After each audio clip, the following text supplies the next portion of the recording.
मंत्री बन जाए, प्रधानमंत्री के चेहरा बन जाए, वो तो नीतीश कुमार का मतलब ऐसा है कि बिहार कोई नीतीश कुमार की जागीर थोड़ी ना है जिसको अपना चेहरा बनाना है दल का बना दे। तो ये भी देखेगी ना कि आप नेता होने के नाते, सामाजिक कार्यकर्ता होने के नाते, राजनेता होने के नाते, मंत्री होने के नाते आपने काम क्या किया। को 2025 तक का इंतजार नहीं करना चाहिए। तेजस्वी को अभी मुख्यमंत्री बना देना चाहिए। ग्रामीण सड़क मंत्री कौन है? ग्रामीण कार्य मंत्री तेजस्वी यादव है। स्वास्थ्य व्यवस्था बिल्कुल खराब है, तो स्वास्थ्य मंत्री कौन है? तेजस्वी यादव है। शिक्षा व्यवस्था, आप लोग रोज कह रहे हैं कि शिक्षा व्यवस्था बिहार में ध्वस्त है, तो शिक्षा मंत्री आरजेडी का मंत्री चंद्रशेखर जी है।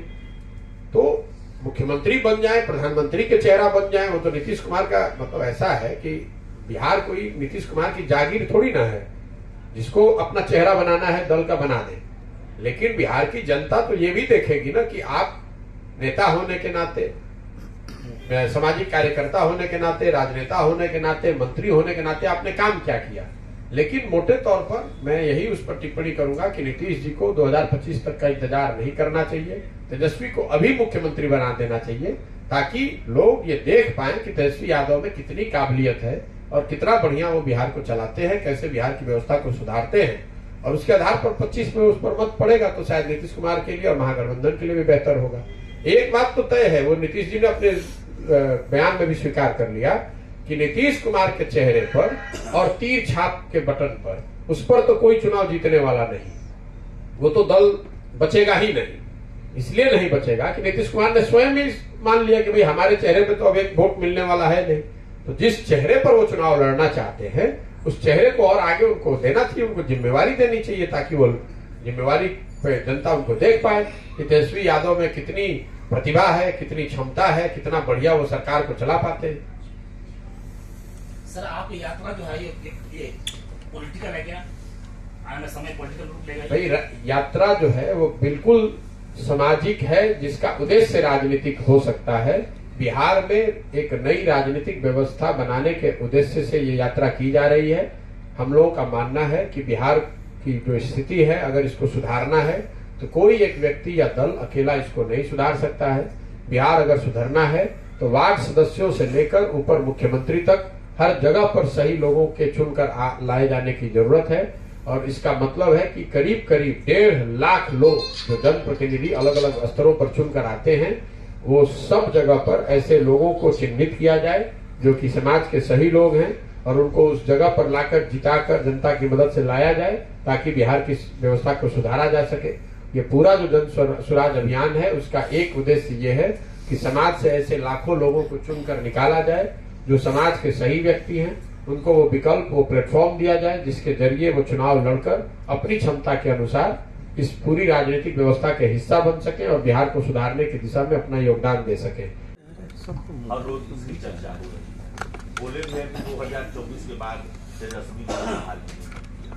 देखिए, ये आप दो सवाल कर रहे हैं। पहला तो आपने कहा कि प्रधानमंत्री बनने की चर्चा, मुझे तो ये चर्चा कहीं नहीं सुनाई दी। जिस दिन से नीतीश जी महागठबंधन में आए हैं उस दिन से ही मैं पत्रकारों को लगातार कह रहा हूं कि मैं इसको राज्य स्पेसिफिक घटना मानता हूं। नीतीश जी की क्रेडिबिलिटी आज के तारीख में ऐसी नहीं है कि उनके बारे में बिहार प्रधानमंत्री बनना तो छोड़ दीजिए, बिहार का मुख्यमंत्री बने रहने का के लिए उन पर संकट है। कहीं कोई चर्चा नहीं है, कहीं कोई प्रयास नहीं है।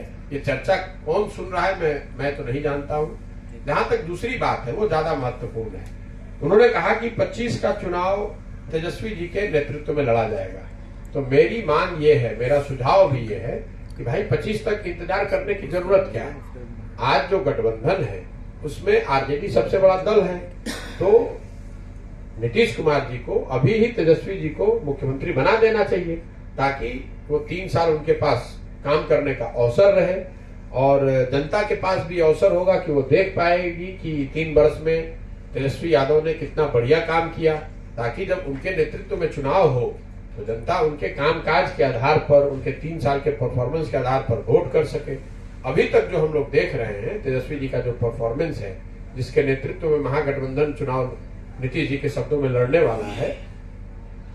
साहब ने ये कहा था कि मैं जब आऊंगा सरकार में तो पहली कैबिनेट में एक कलम साइन, पहला जो डिसीजन साइन करूंगा वो 10 लाख लड़कों के नौकरी का है।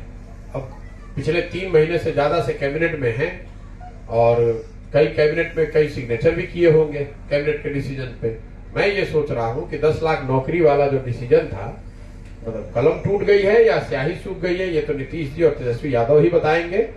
लेकिन हम लोगों ने ये जरूर देखा कि लड़कों को टीईटी और सीटेट के पास किए हुए लड़कों को डाकबंगला चौराहे पर दौड़ा दौड़ा कर मारा गया। अगर आप 10 लाख लोगों को नौकरी देने की बात कर रहे हैं तो इससे आसान तो कोई तरीका ही नहीं है। बिहार में शिक्षकों की भारी कमी है। हमसे जुड़े रहने के लिए हमारे YouTube चैनल को सब्सक्राइब करें और नई वीडियो की नोटिफिकेशन के लिए बेल आइकॉन को दबाएं। अगर आप ये वीडियो Facebook पर देख रहे हैं तो लाइक जरूर करें और ज्यादा से ज्यादा शेयर करें। धन्यवाद।